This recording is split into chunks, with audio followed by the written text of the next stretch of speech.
It was one of those nights in Chicago when the wind didn't just blow, it bit. Sharp, icy gusts sliced through coats like they were made of paper, and the sidewalks glistened with a thin sheet of frost that made every step a little dangerous. Most people were already tucked inside, sipping hot cocoa or scrolling through their phones under thick blankets. But not everyone had that luxury. Daniel had stayed late, again. As the CEO of a growing tech company, late nights were part of the routine. He'd just wrapped up a tense call with investors, his shoulders stiff from hours hunched over his desk. All he wanted now was to get home, kiss his 6-year-old daughter goodnight, and maybe collapse onto the couch for 10 quiet minutes before falling asleep. He grabbed his coat, a heavy wool one his late wife had picked out years ago, and stepped out into the cold. The parking garage was 2 blocks away, and he'd promised his daughter they'd walk together after dinner. She'd been excited all week. "Just you and me, Daddy," she'd said that morning, her eyes wide with anticipation. He hadn't seen her all day, and guilt tugged at him. Work always seemed to steal time he wished he could give her. Lily was waiting for him outside the restaurant, bundled in a puffy pink jacket, her mittens mismatched, one red, one purple, and her cheeks already pink from the cold. She spotted him instantly and ran over, nearly slipping on the ice. He caught her just in time, lifting her into a quick hug before setting her back down. "You're late," she said. But there was no anger in her voice, just relief. "I know." "Bug," he said, using the nickname he'd given her since she was a baby. "Traffic was awful. But I'm here now." She nodded, satisfied, and slipped her small hand into his. They started walking, their boots crunching on the frozen sidewalk. Lily chattered about her day, how she'd drawn a picture of their dog, how her teacher said she read the best in class, how she wanted pancakes for breakfast tomorrow. Daniel listened, half absorbed, his mind still replaying the investor call. But he squeezed her hand gently, trying to be present. They turned down a quieter street, cutting through a side alley to get to the garage faster. It was dimly lit, the kind of place most people avoided after dark.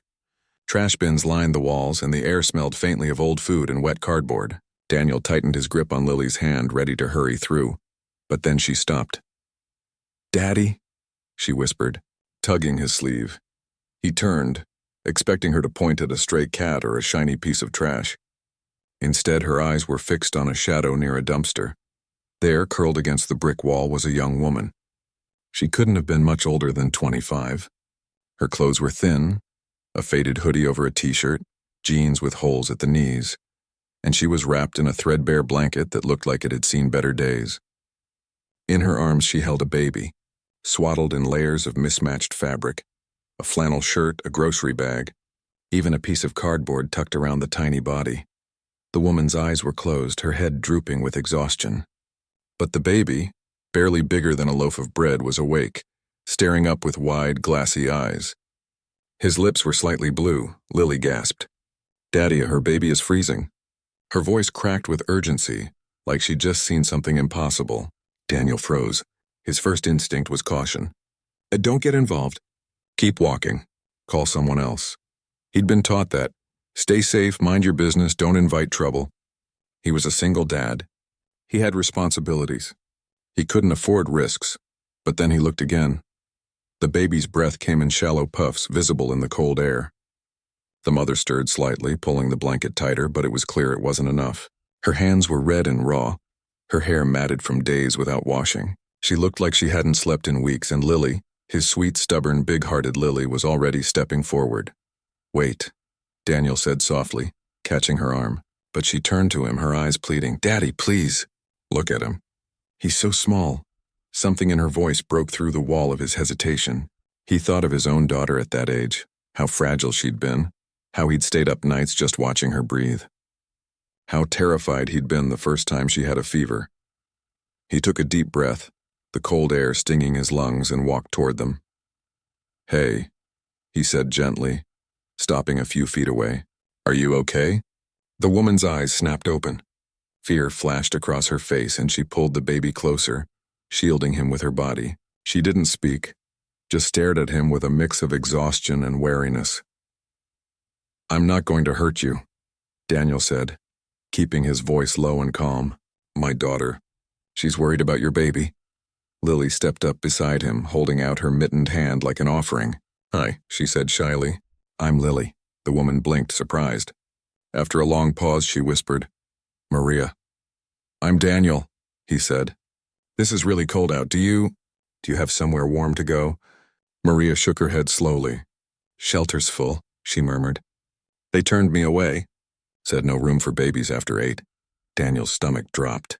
He knew the city's shelters were overcrowded, especially in winter. But hearing it like this, seeing it, was different. He glanced at Lily, who was now staring at the baby with heartbreaking concern. "He's shivering," she said quietly. And he was. Tiny tremors ran through the infant's body, almost imperceptible but unmistakable once you saw them. Without thinking, Daniel shrugged off his coat, the thick wool one, and held it out. "Here, please." Maria hesitated, then reached for it with trembling fingers. She draped it over the baby first, tucking the edges around his face. Only then did she pull a corner over her own shoulders. "Thank you," she whispered, her voice cracking. Daniel crouched down so he wasn't towering over her. "What's his name?" "Mateo," she said, looking down at him with a love so fierce it made Daniel's chest ache. "He's beautiful," Lily said, and Maria actually smiled, a small, tired thing but real. Daniel stood, his mind racing. He couldn't just leave them here. Not tonight. Not in this cold. But what could he do? Take them home? Was that safe? Was it smart? Lily tugged his sleeve again. "Daddy, can they come with us? Just for tonight?" He looked at her, her hopeful eyes, her wind-chapped nose, the way she already seemed to consider Mateo someone she needed to protect. He thought about the empty guest room in his house, the extra blankets in the closet, the bottle warmer still in the kitchen from when Lily was a baby. He thought about his late wife, who'd once told him, kindness doesn't need a plan, it just needs a start. He turned back to Maria. "We have a warm house," he said. "Plenty of food. A crib, even. Would you come with us, just for tonight, until things get sorted?" Maria stared at him, disbelief warring with desperation in her eyes. "Why?" she finally asked. "Why would you do that?" Daniel didn't have a grand answer. He just said, "Because no baby should freeze on a night like this."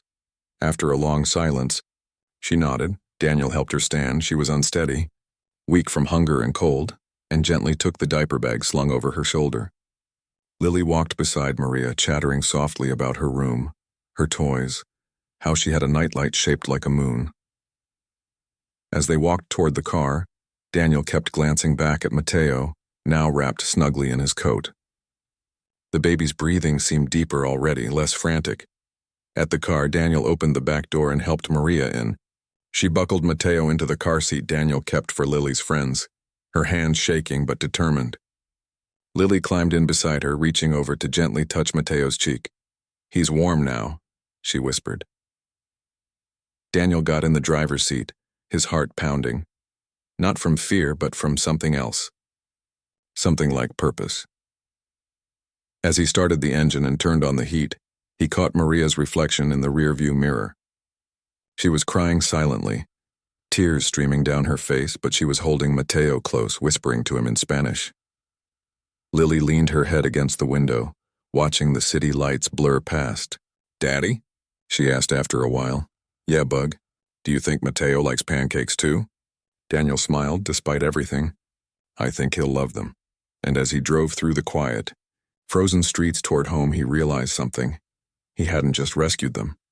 In a way, they'd rescued him too, from the numbness of routine, from the illusion that success was only measured in meetings and margins. Sometimes, all it took was a child's voice in the dark saying, "Her baby is freezing," to remind you what really mattered. The drive home felt longer than usual, though it was the same 10 minutes Daniel made almost every night. This time, the silence in the car wasn't empty. It was full of unspoken questions, quiet breaths, and the soft rustle of blankets. In the back seat, Lily kept turning to look at Mateo, who had finally drifted off to sleep, his tiny chest rising and falling under Daniel's thick coat. Maria sat beside him, eyes half closed but alert, like someone who'd forgotten what it felt like to be safe. Daniel kept glancing in the rearview mirror. not to check on them like a stranger, but like a man trying to understand how his ordinary evening had turned into something so far from routine. He'd spent years building walls around his schedule, his emotions, his carefully managed life as a single father and CEO. But those walls hadn't stood a chance against a 6-year-old's plea and a baby's shivering breath. When they pulled into the driveway, the house looked just as it always did. 2 stories, pale blue siding, a porch light left on for Lily. But tonight, it felt different, warmer, more alive. "Is this your castle?" Lily asked Maria as they got out of the car, her voice hushed with awe. Maria smiled faintly. "It's big. It's not a castle," Daniel said gently, "but it's got hot chocolate and a soft couch." Lily took Maria's free hand as they walked up the path. "And my room has glow stars on the ceiling. Mateo will love them." Inside, the house smelled like cinnamon and wood polish, comforting, familiar. Daniel flipped on the lights, then immediately turned up the thermostat. "Go ahead and sit," he said, nodding toward the living room. "I'll get some things." He hurried to the kitchen first, filling a pot with water for tea and grabbing a box of oatmeal from the pantry. Then he ran upstairs to the guest room, the one that still held traces of his late wife's presence, though he hadn't been able to bring himself to change it. He pulled fresh sheets from the linen closet, fluffed the pillows, and found an old baby monitor in the back of a drawer. On his way back down, he stopped by Lily's room and grabbed a soft stuffed rabbit she'd outgrown, but still kept on her shelf. Back in the living room, Maria hadn't moved from the couch. She held Mateo close, her eyes scanning the room, not with suspicion but wonder, like she couldn't believe this was real. "Here," Daniel said, handing her the rabbit. "For him. It's clean, I promise." She took it slowly, then tucked it beside Mateo. "Thank you," she whispered. Lily was already rummaging through the kitchen cabinets. "Can I make bottles?" she asked, standing on tiptoe to reach the formula container. "You remember where it is?" Daniel asked, surprised. "I watched you do it when I was little," she said matter-of-factly. "And I'm big now." He smiled and let her help, guiding her hands as she measured the powder and warmed the water. It felt strange doing this again after years, but also right. When the bottle was ready, Maria took it with trembling hands. Mateo latched on immediately, his little fists curling around the plastic. A quiet sigh escaped Maria. Relief, maybe, or just the first real breath she'd taken in days. Daniel made 2 mugs of chamomile tea and set one on the coffee table in front of her. "Eat something," he urged, placing a bowl of oatmeal beside it. "You need strength." She nodded but didn't touch it right away. Instead, she watched Mateo drink, her expression softening in a way that made Daniel look away. It was too raw, too intimate, the kind of love that doesn't need words. Lily curled up on the other end of the couch, watching them like it was the most fascinating thing in the world. "Does he sleep through the night?" she asked. Maria shook her head. "Not really. He gets cold, or hungry, or scared." "Scared of what?" Lily asked, wide-eyed. "The noise, the dark, people yelling." Maria's voice dropped. "The streets aren't kind to babies." Daniel's chest tightened. He'd read reports about homelessness, seen statistics in news articles. But hearing it like this, simple, honest from someone living it, hit differently. After a while, Maria finally picked up the spoon and took a small bite of oatmeal. Then another. She ate slowly, like she was relearning how to accept care. "Where's your family?" Lily asked gently. Maria's eyes flickered. "Gone. My mom passed last year. Dad, we don't talk." She paused. "My husband, he was Mateo's dad, he died. Construction accident. Roof collapsed." Her voice stayed steady, but her knuckles whitened around the mug. "After that, the rent went up. I lost the apartment. Tried shelters, but they don't always take moms with newborns. Or they're full, or unsafe." She didn't say more, but Daniel understood. He'd heard stories. Women turned away, forced to sleep in bus stations, preyed on in overcrowded dorms. He'd never imagined it happening to someone sitting right in his living room. "You can stay here," he said suddenly, "as long as you need." Maria looked up, startled. "I can't." "You can," he interrupted gently. "No strings. Just rest, get strong, figure things out." Lily nodded vigorously. "Yeah, you can have the blue room. And Mateo can sleep in the crib." Maria's eyes filled with tears again, but she didn't cry. She just looked at Daniel like she was trying to memorize his face, as if to prove later that this really happened. Later that night, after Mateo was fed and changed, Daniel found clean diapers in an old baby bag stored in the garage. Maria finally agreed to go to the guest room. Daniel showed her where the bathroom was, left extra towels outside the door, and made sure the space heater was running. Lily insisted on tucking Mateo into the crib herself. "He needs a lullaby," she declared, and sang a slightly off-key version of Twinkle, Twinkle, that made Maria laugh, a real quiet laugh that sounded like hope. When they finally turned off the lights and headed to their own rooms, Daniel stood in the hallway for a long time listening to the house. No sirens, no wind howling through alleyways, just the hum of the furnace and the soft sound of a baby breathing peacefully. He couldn't sleep. He sat on the edge of his bed, staring at the ceiling, his mind racing. What was he doing? He barely knew this woman. He had a company to run, a daughter to protect. Bringing strangers into his home, was it reckless? Irresponsible? But then he remembered Lily's face when she'd seen Mateo shivering. The way she hadn't hesitated, hadn't judged, hadn't asked questions, she'd just cared. And wasn't that the kind of person he wanted to raise? He thought about his wife. She would have done the same thing in a heartbeat, maybe even faster. She'd always said, if you have enough, you have enough to share. By 3 a.m., he was downstairs, making a list on his phone. Pediatrician contacts, local shelters with family units, job training programs, legal aid for housing rights. He didn't know how much he could fix, but he could try. The next morning, sunlight streamed through the kitchen windows. Lily was already up, sitting at the table with a bowl of cereal, whispering excitedly to Mateo, who was awake in his bouncer seat, gurgling happily. Maria stood at the counter, wrapped in one of Daniel's softest sweatshirts. She'd shyly accepted it when he offered, sipping coffee. She looked different in the daylight, less haunted, more human. Her hair was damp from a shower, her skin less pale. "You slept?" Daniel asked, pouring himself a cup. "A little," she said. "First time in weeks I didn't wake up freezing." He nodded. "Good." Lily bounced in her chair. "Can Mateo stay for pancakes?" Maria smiled. "I think he'd like that." As Daniel mixed batter, he asked carefully, "What do you need most right now?" She thought for a moment. "A birth certificate. For Mateo. I lost mine when I got kicked out. And a job, something steady, but no one hires you if you don't have an address." "I can help with that," he said. "Not the job itself, but I know people. And we can get his documents sorted." She looked at him wary again. "Why are you doing this?" He flipped a pancake. "Because last night my daughter saw someone in trouble and asked me to help. And because I have enough." More than enough, she didn't argue. Just said thank you, like it was the hardest word in the world to say. Over breakfast, pancakes with banana slices, just how Lily liked them. They talked more.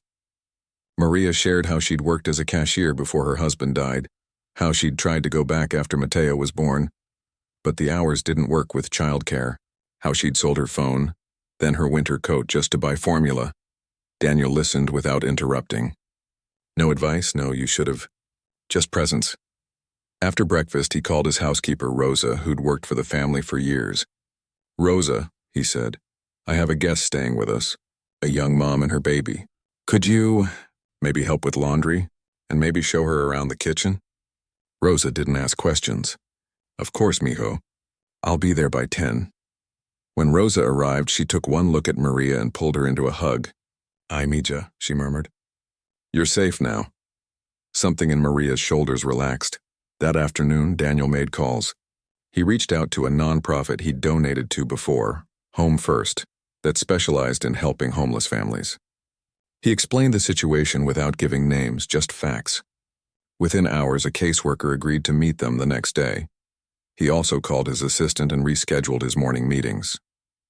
"Family emergency," he said, and for the first time in years, it wasn't a lie. That evening, as they sat together watching Lily show Mateo how to stack blocks, Daniel realized something. This wasn't charity. It was connection. Maria wasn't a project. She was a person, tired, scared, but fiercely loving. And Mateo wasn't a case. He was a baby who deserved warmth, safety, a chance. Before bed, Maria pulled Daniel aside. "I don't want to be a burden," she said quietly. "You're not," he replied. "You're a guest. And maybe a friend." She nodded. tears glistening again, but she didn't look away this time. Later, as he tucked Lily in, she asked, "Daddy, do you think Mateo will stay forever?" He kissed her forehead. "I don't know, Bug. But as long as he needs us, we'll be here." She smiled sleepily. "Good. I like having a baby in the house." Daniel turned off her light and stood in the doorway for a moment, listening to her breathing slow. Then he walked down the hall to check on Mateo.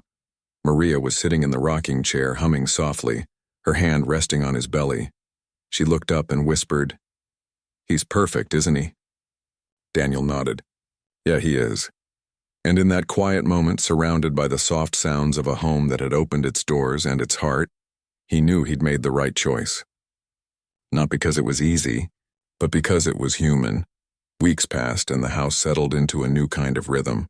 Morning started with the soft coos of a baby instead of just the hum of the coffee maker. Lily began setting 2 high chairs at the table, one for herself, one for Mateo. Even though he mostly just gummed banana slices and dropped oatmeal on the floor, Daniel found himself buying diapers again, warming bottles at odd hours, and learning how to fold tiny socks without losing them in the laundry. At first, Maria kept to herself. She'd wake before sunrise, quietly feed Mateo, then sit by the window with a blanket wrapped around her shoulders, watching the street like she expected trouble to walk up the driveway. She helped with dishes, folded laundry without being asked, and never took more than she needed. But she didn't relax. Not really, Daniel noticed. He saw how she flinched when the doorbell rang too loudly, how she hesitated before using the washing machine like she wasn't sure she was allowed. He saw the way she watched Lily play, full of wonder but also grief, like she was mourning the childhood she couldn't give her own son. One rainy afternoon, while Lily was napping and Mateo was finally sleeping in his crib, Daniel sat with Maria in the kitchen. Steam rose from their mugs of tea. Outside, rain tapped gently against the windows. "You don't have to earn your place here," he said softly. She looked up, surprised. "I know." "No," he said gently, "I don't think you do. You keep acting like you're borrowing time, like we're doing you a favor. But you're not a guest who overstayed. You're part of this now, at least for as long as you need to be." She stared into her cup. "It's hard to believe that," she admitted. "After everything, people look at you like you're broken, like you did something wrong just by ending up on the street, like you don't deserve help." "I'm sorry," he said, and he meant it. Not just for her, but for all the times he'd walked past someone in need and told himself it wasn't his problem. She took a deep breath. "I want to work. I don't want to just stay here forever. I want to stand on my own. That's why I called someone," he said. "A woman from Home First. She's coming tomorrow. She helps moms like you find housing, jobs, childcare. Real solutions, not just a bed for the night." Maria's eyes widened. "You did that?" "I did." She didn't say thank you right away. Instead, she looked out the window, her fingers tracing the rim of her mug. "I used to dream about a place with a window that opened," she said quietly, "where Mateo could hear birds instead of car horns, where I could cook without worrying someone would steal the food." Daniel didn't interrupt. He just let her dream out loud. The next day, the caseworker arrived, a calm woman in her 50s with kind eyes and a folder full of papers. She didn't treat Maria like a case number. She asked about Mateo's favorite toy, the stuffed rabbit, what kind of work Maria had done before, retail, food service, and what she hoped for, a small apartment, a job with steady hours, maybe school someday. By the end of the visit, Maria had a plan: temporary housing through a city program, spot in a job readiness workshop, help applying for childcare subsidies. It wasn't instant, but it was a path. Still, pride ran deep. A few days later, when Daniel offered to drive her to the workshop, she refused. "I can take the bus," she said. "You don't have a bus pass," he pointed out. "I'll walk. It's 40 minutes each way in the snow." She crossed her arms. "I've walked farther with Mateo on my back." He didn't argue. But the next morning, he accidentally left his car keys on the kitchen counter and said he had a video call that couldn't be missed. Lily, catching on fast, chirped, "Mommy Maria, can you drive me to the library?" "Daddy's busy." Maria looked from Lily to Daniel, then sighed and smiled. All right. But just this once. That once became twice, then 3 times a week. Slowly, she accepted rides, then groceries, then help filling out forms. Not because she wanted charity, but because she was learning to trust. Lily became her biggest ally. Every day after school, she'd burst through the door yelling, "Kamara Mateo, I'm home," and race to the playpen. She'd show him her drawings, read him picture books in a dramatic voice, and insist he help her build block towers. Maria would watch them, her expression softening more each day. One evening, Daniel overheard Lily whispering to Mateo, "Don't worry, we're your family now." He didn't correct her, because in a way it was true, but not everyone saw it that way. At the office, whispers started. Daniel had missed 2 board meetings. He'd taken calls from unknown numbers during strategy sessions. One investor pulled him aside after a presentation. "Listen," the man said, lowering his voice. "I get it, you're a single dad. But this situation at your house, is it a PR move? Because if you're planning some big CEO saves the homeless story, we should talk branding." Daniel felt his face go hot. "It's not a story," he said evenly. "It's real life," the man chuckled. "Everything's a story these days, my friend. Just make sure yours doesn't hurt the company." That night, Daniel sat alone in his study staring at his laptop. For the first time, he wondered if he'd been naive. Was he risking his career for something that wasn't his responsibility? Should he have just called social services and walked away? Then Lily appeared in the doorway holding Mateo, who was fussing from teething. "Daddy, can you rub his back?" he said. Daniel took Mateo into his arms, the baby's warm weight familiar now.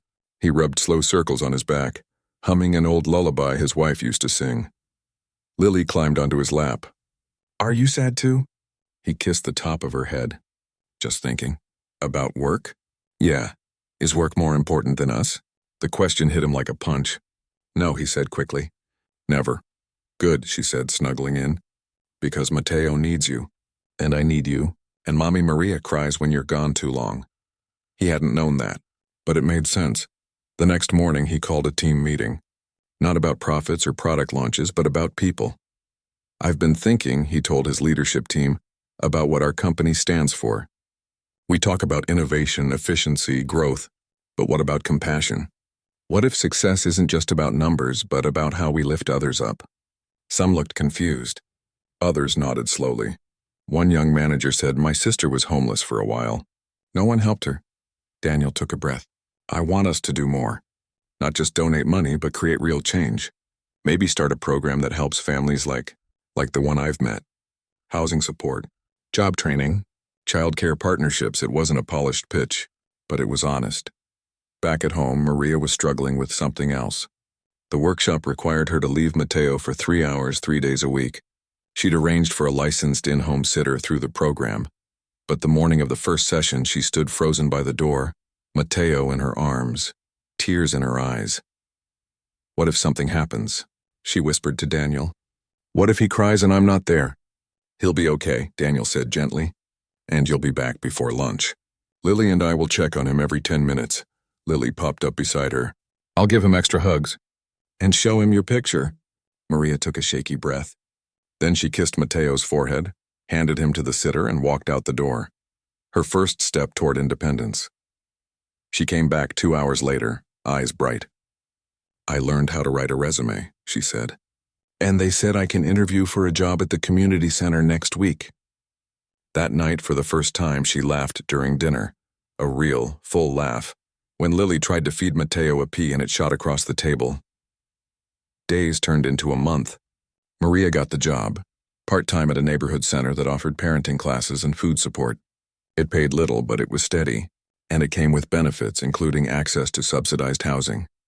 The day she signed the lease for a small one-bedroom apartment just 10 minutes away, she sat at the kitchen table and cried, not from sadness, but from disbelief. "I have an address," she kept saying. "I have a real address." Daniel helped her move. They packed her few belongings, mostly baby clothes, a photo of her husband, and the stuffed rabbit. Lily insisted on decorating Mateo's new room with drawings she'd made. A sun, a dog, a house with 3 stick figures holding hands.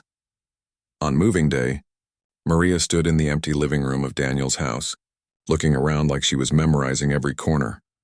"I don't know how to thank you," she said. "You don't have to," he replied. "Just keep going." "For Mateo," she nodded. Then she hugged him, brief but firm. "You gave us a chance," she whispered. That's everything. That night the house felt quieter. No baby monitor beeping. No soft cries in the hallway. Lily sat at the dinner table pushing her peas around her plate. Will they visit? She asked. Every Sunday, Daniel said. Pancake Sundays. Remember? She smiled a little. Yeah. He reached across the table and squeezed her hand. We did a good thing, Bug. We did, she said, sitting up straighter. And we'll keep doing good things. Later, as he lay in bed, Daniel thought about how much had changed, not just for Maria and Mateo, but for him. He used to measure his day by emails answered, deals closed, problems solved. Now he measured it by small moments. Lily's laugh, Mateo's first real smile, Maria's quiet good morning as she made coffee. He hadn't fixed the world, but he'd helped one family stand back up. And in doing so, he'd remembered what really mattered. Not titles, not bank accounts, but the simple act of seeing someone in need and choosing to stop. The next morning, he woke to a text from Maria. Mateo slept through the night. First time ever. Thank you for the crib, and for everything. He smiled, poured a cup of coffee, and went to wake Lily. Today was Sunday. Pancake Day. And their little family, stretched, changed, but still whole, was getting back together. Spring came quietly to the city, softening the edges of winter with patches of green grass and the first brave daffodils pushing through the soil. The air lost its bite, and people started leaving their coats open as they walked. For Daniel, the change of season felt like a mirror. Something inside him had thawed too. Maria and Mateo had been in their new apartment for nearly 2 months now. It wasn't fancy, just a small one-bedroom with thin walls and a kitchen that smelled faintly of old spices, but it was theirs. Every Sunday, without fail, they came over for pancakes. Lily would hear the knock on the door and sprint down the hall yelling, "They're here!" before anyone else could move. This Sunday was no different. Daniel flipped golden brown pancakes while Lily set the table with extra care. 2 high chairs, 3 juice glasses, and a small bowl of banana slices just for Mateo. The baby, now almost 6 months old, had grown plump and bright-eyed. He babbled constantly, reached for everything, and laughed at the smallest things like the sound of the toaster popping or Lily making silly faces. When Maria walked in, she carried a cloth bag instead of the worn backpack she'd arrived with months ago. Her hair was neatly tied back, her clothes clean and simple, and there was a steadiness in her step that hadn't been there before. I brought something, she said, setting the bag on the table. Lily peeked inside. Is it cookies? Better, Maria smiled.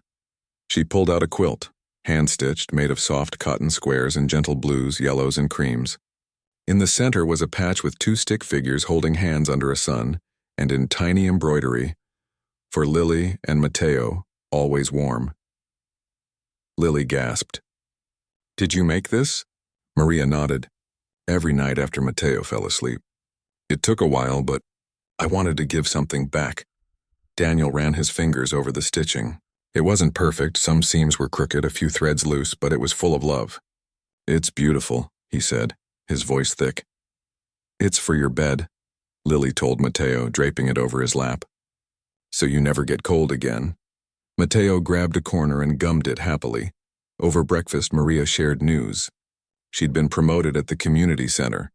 Now she helped run the parenting support group, not just attend it. I tell my story, she said, stirring her coffee. And other moms, they listen. They say it helps them feel less alone. That's huge, Daniel said. It feels strange, she admitted. A few months ago, I was hiding in alleys, scared to ask for help. Now I'm standing in front of a room full of people, telling them it's okay to need help. Lily looked up from her syrup-covered pancake. You're brave, Maria's eyes glistened. I'm just doing what you taught me. Lily blinked. You saw Mateo when no one else did, Maria said gently. You didn't look away. You cared. Lily beamed as if that was the best compliment in the world. Later, while the kids played on the living room rug, Mateo crawling after a ball, Lily teaching him how to roll it back. Daniel and Maria sat on the porch with fresh mugs of tea. I got my GED last week, she said quietly. He turned, surprised. You did? She nodded. Started studying at the library. Took the test last Tuesday, passed. That's amazing, he said, genuinely proud. I'm thinking about community college, she went on.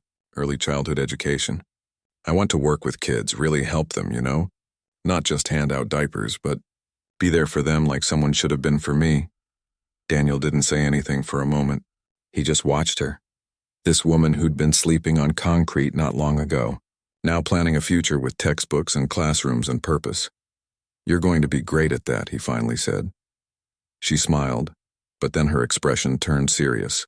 "I keep thinking, what if we hadn't met that night? What if you'd walked past?" He looked down at his hands. "I almost did. But you didn't." "No," he said. "And I'm glad." Inside, Lily squealed with laughter as Mateo finally rolled the ball back to her. The sound floated through the screen door, light and joyful. Back at work, Daniel had started something new. He called it the Second Chance Initiative. Not a flashy name, but honest. The program partnered with local nonprofits to provide transitional housing, job training, and childcare support for families experiencing homelessness. It wasn't just charity.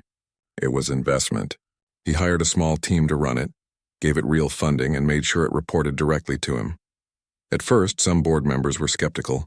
"It's not core to our business," one said. "Maybe not," Daniel replied. "But it's core to who we want to be." He began speaking at conferences, not about tech trends, but about human ones. "Success isn't just about what you build," he told a room of executives one afternoon. "It's about who you lift up while you're building it." Afterward, a young woman approached him, eyes red from crying.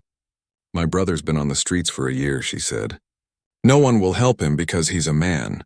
"They say he chose it," Daniel listened.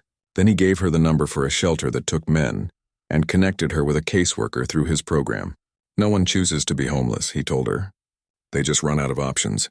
That night he came home exhausted but full. Lily was already in bed, but she'd left a note on the kitchen counter. "Daddy, don't forget to kiss Mateo goodnight in your dreams. Love, Lily." He smiled and tucked the note into his wallet. One evening, as he sorted laundry, he found a tiny sock tucked in the pocket of his work slacks, the kind Mateo wore. He held it for a moment, remembering that first night in the alley, the fear in Maria's eyes, the blue tint on Mateo's lips. Now that same baby slept in a crib with a handmade quilt, woke up to lullabies, and had a mother who dreamed of college. It wasn't a fairy tale. There were still hard days. Maria sometimes called in tears when bills piled up or Mateo got sick. Daniel still missed meetings to drive her to appointments. Lily occasionally asked, "Will Mateo ever live here again?" Not out of jealousy, but love. But through it all, something beautiful had grown, not just between two families, but within each of them. Daniel started saying yes more. Yes to school events, yes to bedtime stories even when he was tired, yes to slowing down. He realized he'd spent years chasing a version of success that left little room for joy. Now joy came in small packages. Mateo's first tooth, Lily teaching him to clap, Maria showing up with a pot of soup, just because. One Saturday, Daniel took the kids to the park. Mateo sat in a stroller, wide-eyed at the trees and birds, while Lily ran ahead to the swings. Maria walked beside Daniel, pushing the stroller with one hand, holding a coffee in the other. "He's so curious," she said, watching Mateo reach for a falling leaf. "Everything's new to him." "He's lucky," Daniel said. She looked at him. "We both are." They sat on a bench while Lily swung higher and higher, her laughter ringing through the air. For a long time they just watched, silent but comfortable. "You know," Maria said after a while, "I used to think kindness was something rich people did to feel good about themselves. Like it was a performance." Daniel raised an eyebrow. "And now?" "Now I know it's just seeing someone, really seeing them, and choosing to act," he nodded. "That's all it ever was." Back home that evening, as Daniel tucked Lily in, she asked, "Daddy, do you think we changed their lives?" He thought for a moment. "I think they changed ours," she yawned. "Good. I like our lives better now." He kissed her forehead. "Me too, Bug. Me too." Later, he stood in the doorway of his study, looking at the city lights through the window. His phone buzzed, a message from Maria. Mateo said his first word today. "Lily," Daniel smiled and typed back. "Tell him she said hi, and that she'll be at the park tomorrow." He didn't post about it online, didn't write a speech, didn't turn it into a campaign. Some things were too precious for that. They belonged in quiet kitchens, Sunday pancakes, handmade quilts, and the steady rhythm of lives rebuilt, not for show but for real. And in that quiet, Daniel finally understood. The greatest success wasn't in the corner office or the headlines. It was in the choice to stop when you hear a child say her baby is freezing, and to never walk past again. It was almost a year to the day since that freezing night in the alley. The air was crisp again, but not cruel, just cool enough to make you pull your jacket a little tighter and appreciate the warmth of home. Daniel stood by the window watching Lily zip up her coat in the hallway. She was humming to herself the way she always did when she was excited. "Ready?" he asked. "Yep," she said, tugging on her mittens, still mismatched, one red, one purple. "Is Mateo walking yet?" "He's trying," Daniel smiled. "He held onto the couch and took 3 steps yesterday." Lily's eyes lit up. "I'm gonna teach him to run." They stepped outside, the sidewalk dry and clear this time, no ice to slip on. As they walked, Daniel couldn't help glancing at the alley they'd passed so many times before. It looked ordinary now, just bricks, a dumpster, a flickering streetlight. No one huddled in the shadows. No baby shivering under cardboard. Just an empty space where a life had nearly slipped away unnoticed. He felt Lily's small hand slip into his. "Daddy? Yeah? Do you think other kids are cold right now?" The question caught him off guard. He knelt down so he was at her level. "I hope not," he said honestly. "But some might be. Then we should help them too," she said, as if it were the simplest thing in the world. He looked at her wind-chapped nose, her determined eyes, and felt a swell of pride that had nothing to do with boardrooms or balance sheets. "We will," he promised. "We already are." They arrived at Maria's apartment building just as the sun dipped low, painting the sky in soft oranges and pinks. Before Daniel could knock, the door flew open. Mateo stood there wobbling on unsteady legs, his arms outstretched, a wide, gummy grin on his face. "Lai," he shouted, his version of her name, and took a wobbly step forward. Lily dropped to her knees and caught him in a hug. "You walked." "You walked all by yourself." Maria appeared behind him, laughing. "He's been practicing all day. He knew you were coming." She looked different now, stronger, calmer. Her hair was neatly braided, her eyes clear and bright. She wore a sweater with a small logo on the chest, the community center where she now worked full-time, running the very support group she'd once attended as a scared, exhausted young mother. Come in," she said, stepping aside. "Dinner's almost ready." Inside, the apartment smelled like garlic, tomatoes, and something sweet. Apple pie, Daniel guessed. Photos covered the walls. Mateo's first birthday. Maria receiving her GED certificate. A group shot of the parenting class with all the moms holding their babies. In the corner, a small bookshelf held children's books. A framed picture of Maria's late husband. And Lily's handmade welcome home sign from moving day. Mateo tugged Lily toward the living room, babbling excitedly about a toy truck. Maria poured Daniel a glass of water and leaned against the counter.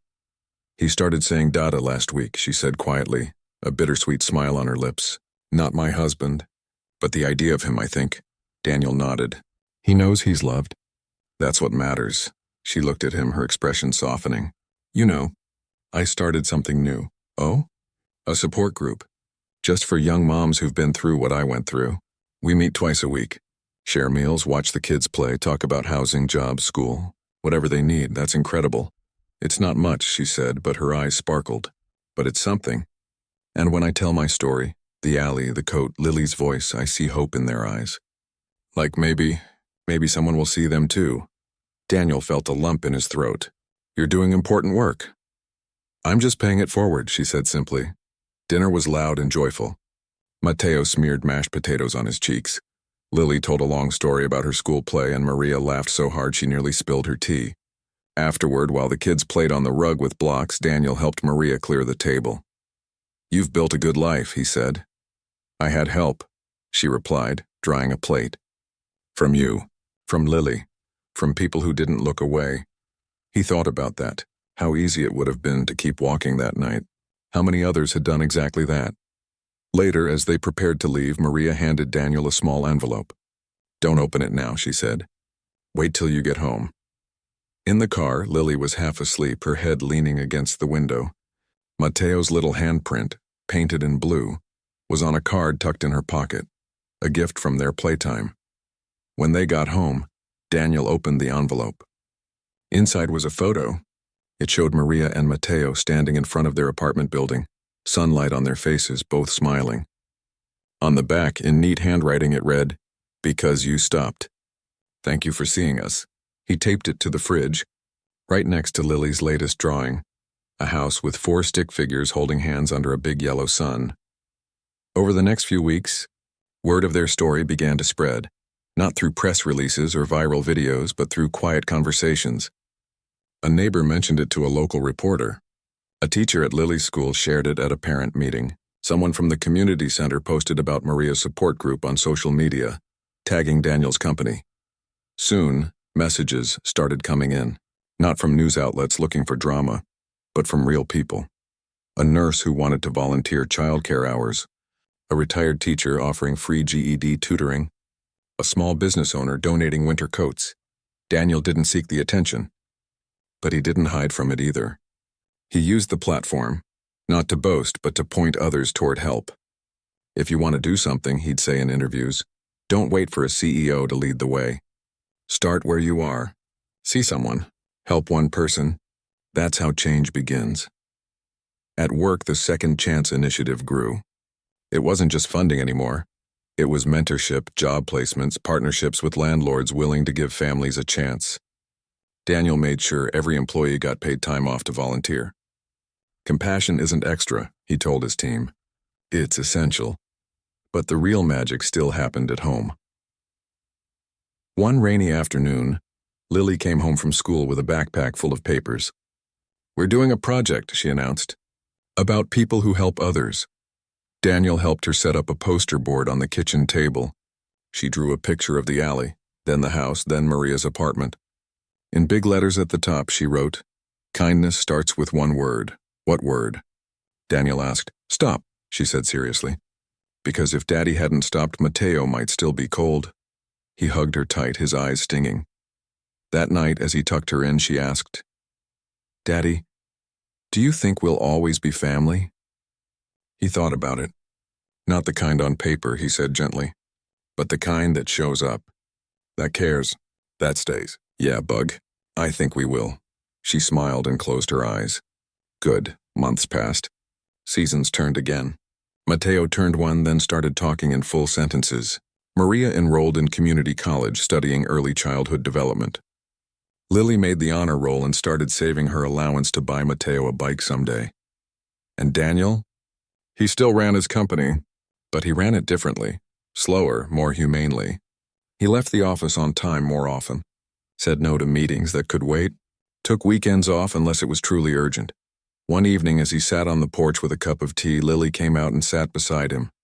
Remember that night? She asked. Which one? The freezing one.